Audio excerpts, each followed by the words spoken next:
Obey the law. If you start a family, you ought to be the best parents you can be.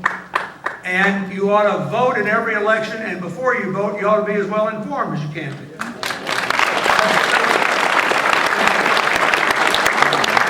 the point I want to make. If you follow that definition today, you wouldn't be here. You were invited here because the people in this organization want you to advocate policies that the state of Florida and your local community can adopt that will move you in your own language from worst to first. In other words, they want you to be a citizen activist, not to hold office, but to do way more than vote, way more than work in elections. They want you to advocate positive changes. And what I came to tell you today is that's the only way you can be an effective citizen. That's the only way you can make the most of your life. Look, these numbers sound bad. You're 48th in the amount of money you spend and all that. They sound bad. That's not what the problem is. Behind every one of these numbers, there is a story, a life, a human being. Someone who should have finished high school who didn't. Someone who should have gone to college who didn't. Someone who shouldn't have gone to juvenile detention who did. This is about people's lives.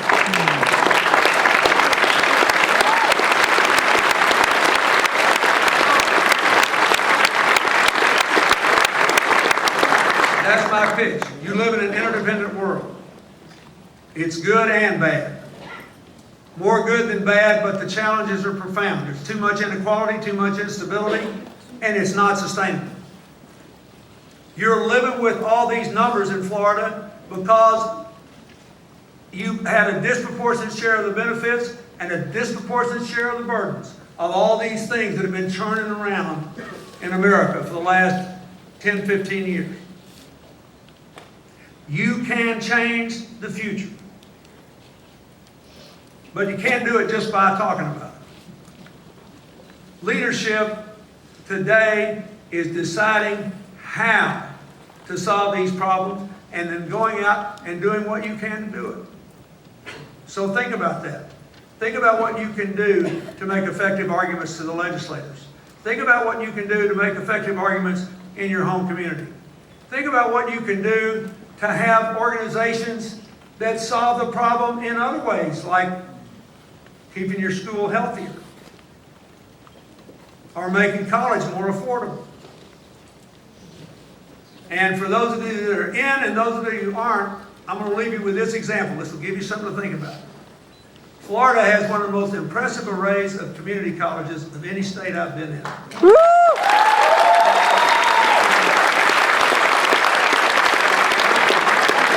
Not positive, but I think the Miami-Dade Community College is still the largest one. Okay. That's good, but here's the problem. Listen to this. From the end of World War II, when the Congress passed the GI Bill and the returning soldiers came home and took advantage of it, and we built the greatest middle class the world had ever seen. All the way through my first term, this is not me, through Republican and Democratic administrations alike, through storm and sunshine, good times and bad, America ranked first in the world in the percentage of people between the ages of 25 and 34 with four-year college degrees. We now rank 10th. We fell from first to 10th in less than a decade. And the principal reason is the exploding cost of higher education. In my second term, 1998, I passed the biggest package of higher education aid since the GI Bill.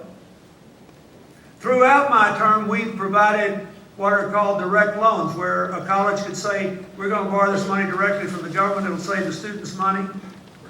And it did, $1,300 in interest for every $10,000 borrowed. $9 billion the students saved. And they all paid their loans back, so the taxpayers saved $4 billion. Now President Obama wants to make that the universal model, and I applaud that. That's the right thing to do.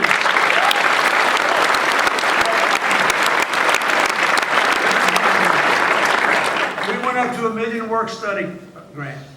We gave tax credits for all 4 years of college and community college and for graduate school. We did everything. Guess what? The financial benefits of that law, the largest since the GI Bill, were gone in 6 years. Exploded because of the rising cost of college. So what are we going to do about it? 17 states have said, we're sick of this. We're going to let our good community colleges offer 4-year degree programs. 17 states have done that. North Carolina has this innovative program where students, even in high school, can take some college courses online and get credit for it to try to cut the cost and the time they'll have to spend. There are lots of things that can be done, but that's something you ought to be thinking about. Ever since 1990, almost 20 years ago, the 1990 census told us for the first time that there was a breathtaking difference in the earning potential of people who didn't finish high school, who did, or who had at least 2 years of college. Only those who had 2 years or more of college were more likely than not to get a job with a rising income. If you had a high school diploma only, unless you got some special training through a vocational program or on the job, your earnings were likely not to keep up with the cost of living. And if you dropped out of high school, unless you were 6'11" and had a 4-foot vertical jump, your earnings were almost certain to decline steadily year after year as against the cost of living. And we've known that for 20 years, and yet we keep letting this thing get out of hand here. Now this is like this healthcare issue. This is not just money. We got to change the delivery system here. We cannot keep inflating the cost of a public good that is necessary to the whole future of our country and our economic standing in the world and the personal dreams of millions of Americans.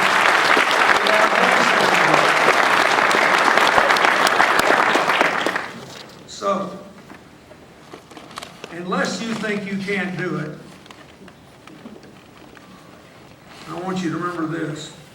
I brought this from home in New York when I got up this morning at 5 because I stopped in Miami to speak to the Haitian American diaspora today. Look at this. I'm fixing to tell you. This is the product of citizen action. You know, Haiti had 4 big hurricanes and storms last year. They lost 15% of their annual income. 80% of the hurricane damage was done by water, only 20% by wind. When a hurricane hits Florida, it's 80% by wind, 20% by water. Why is that? Why did the water do all the damage? Because they've torn down all the trees. Because people can't make a living and they can't afford to buy normal fuel, so they cut down the trees and use the trees for charcoal to cook dinner.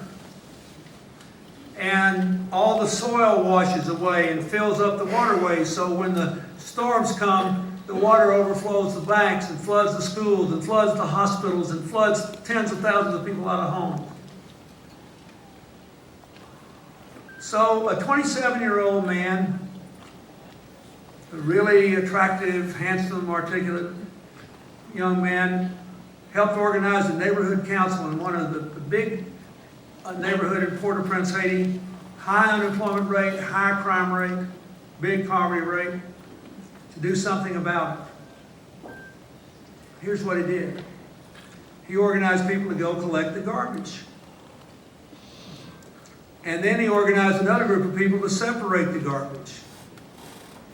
The organic material, the food, from the paper, from the plastic and the glass and the metal. They're making organic fertilizer with the organic material. They're going to sell it to farmers at very low cost and help improve the farm crops. But the real key to what they're doing is this little thing here.